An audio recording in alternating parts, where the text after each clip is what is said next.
வணக்கம் நண்பர்களே.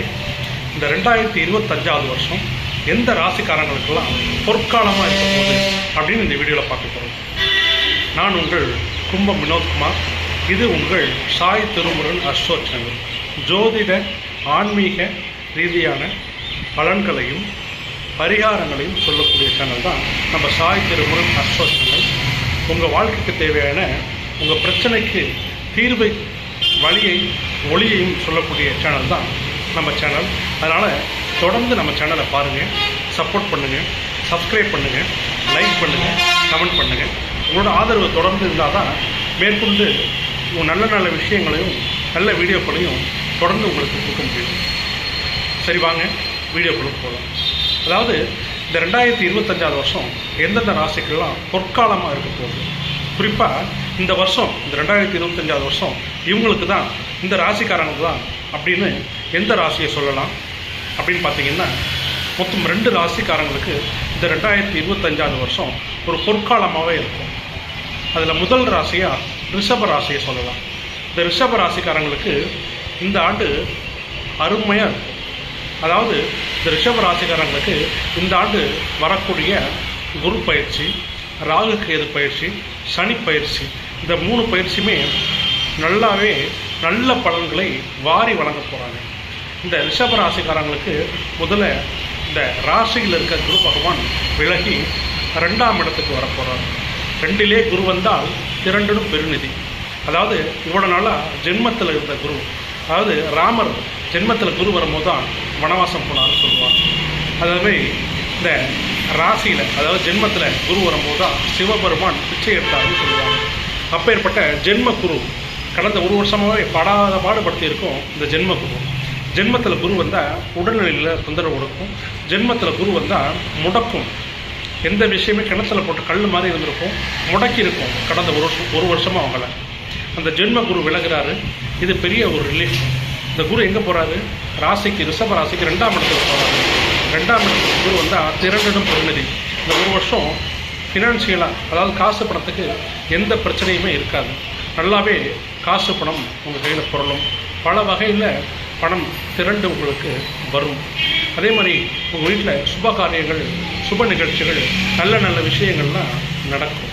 ஆக மொத்தம் இந்த குரு பயிற்சி அருமையான பயிற்சி இந்த ரிஷப ராசிக்காரங்களுக்கு. அடுத்தது சனி பயிற்சி. அதாவது இவ்வளோ நாளாக 10ஆம் இடத்துல இருந்த சனி பகவான் இப்போ 11ஆம் இடத்துக்கு, அதாவது இந்த லாபஸ்தானத்துக்கு வரப்போகிறார். லாபஸ்தானத்துக்கு சனி பகவான் வர்றது ரொம்ப சிறப்பு.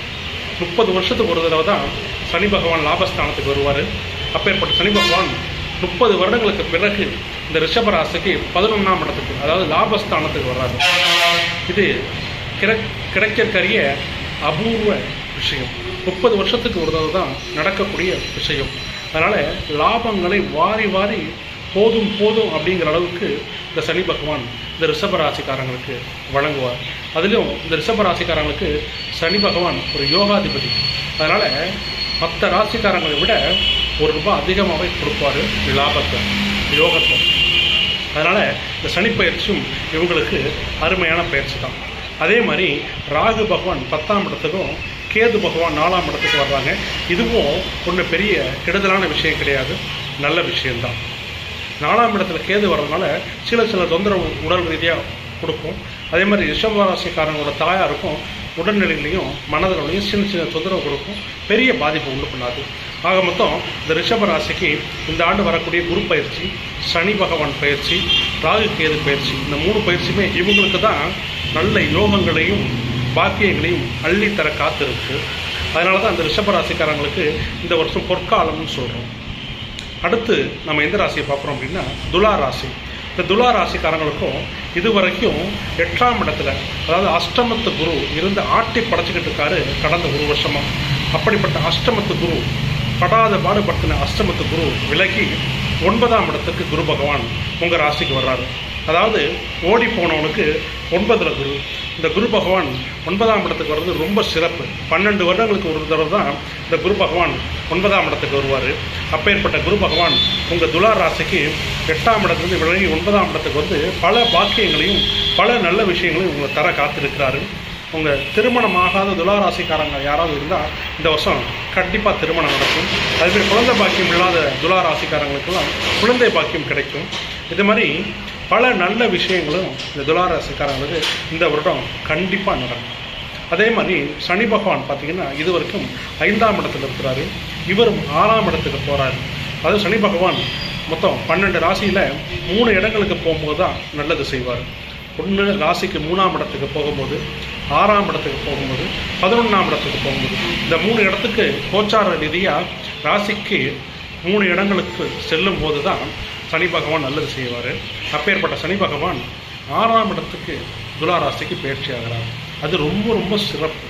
உங்களை யாராவது எதிர்த்தாங்கன்னா ஒன்றும் இல்லாமல் போயிடுவாங்க. உங்கள் மேலே போட்டி, பொறாமை, எதிரி இதெல்லாம் பண்ணக்கூடியவர்கள் அழிந்து போகக்கூடிய காலகட்டம் தான் இந்த காலகட்டம். 6ஆம் இடத்துக்கு சனி பகவான் சென்று உங்களுக்கு கடன், ருணம், ரோகம், சத்துரு. ருணம்னா கடன், ரோகம்னா நோய், சத்துருனா எதிரி, வம்பு, வழக்கு, சண்டை, இது அத்தனையும் உங்களுக்கு தீர்க்க போகிறாரு. பல நல்ல பலன்களை இந்த ரிஷபராசிக்கு இந்த சனி பகவான் வாரி வழங்க போகிறாரு. அடுத்து பார்த்திங்கன்னா ராகு கேது.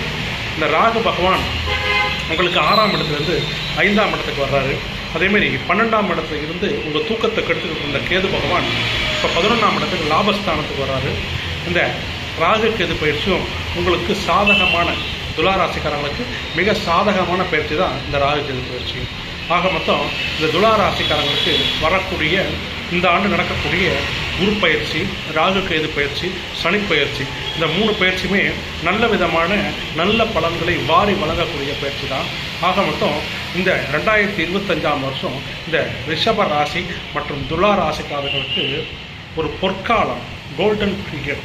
உங்கள் வாழ்க்கையில் நடக்க வேண்டிய அத்தனை நல்ல விஷயங்களும் இந்த 2025ஆம் வருடம் நடக்கும். இந்த 2025ஆம் வருஷம் உங்கள் வாழ்க்கையில் ஒரு திருப்பு முனையான ஒரு தீர்வையும் ஒளியையும் வழியையும் கொடுக்கக்கூடிய, உங்கள் பிரச்சனைகளுக்கெல்லாம் தீர்வை சொல்லக்கூடிய ஆண்டாக இந்த 2025ஆம் வருடம் உங்கள் 2 ராசிக்காரங்களுக்கும் கண்டிப்பாக இருக்கும், இருந்தே தீரும். நான் உங்கள் கும்ப வினோத்குமார். இது உங்கள் சாய் திருமுருகன் அஸ்ட்ரோ சேனல். தொடர்ந்து நம்ம சேனலை பாருங்கள், சப்ஸ்கிரைப் பண்ணுங்கள், லைக் பண்ணுங்கள், கமெண்ட் பண்ணுங்கள். ஆன்லைன் கன்சல்டேஷன் நம்ம பார்த்துக்கிட்டு இருக்கோம். ஆன்லைனில் வாட்ஸ்அப்பில் உங்களுக்கு ஜாதகம் அனுப்பிச்சிங்கன்னா அந்த ஜாதகத்தை கணிச்சு ஃபோன் வழியாக அத்தனை பலன்களையும் உங்களுக்கு சொல்லிகிட்டு இருக்கோம். உங்களை யாருக்காவது நம்ம உதவி, அதாவது ஜோதிட ரீதியாக, ஆன்மீக ரீதியாக தேவைப்பட்டுச்சுன்னா கான்டாக்ட் பண்ணுங்கள். இந்த வீடியோவில் நம்ம நம்பர் டிஸ்பிளே ஆகும், அதை பார்த்து தொடர்பு கொள்ளுங்கள். நன்றி, வணக்கம்.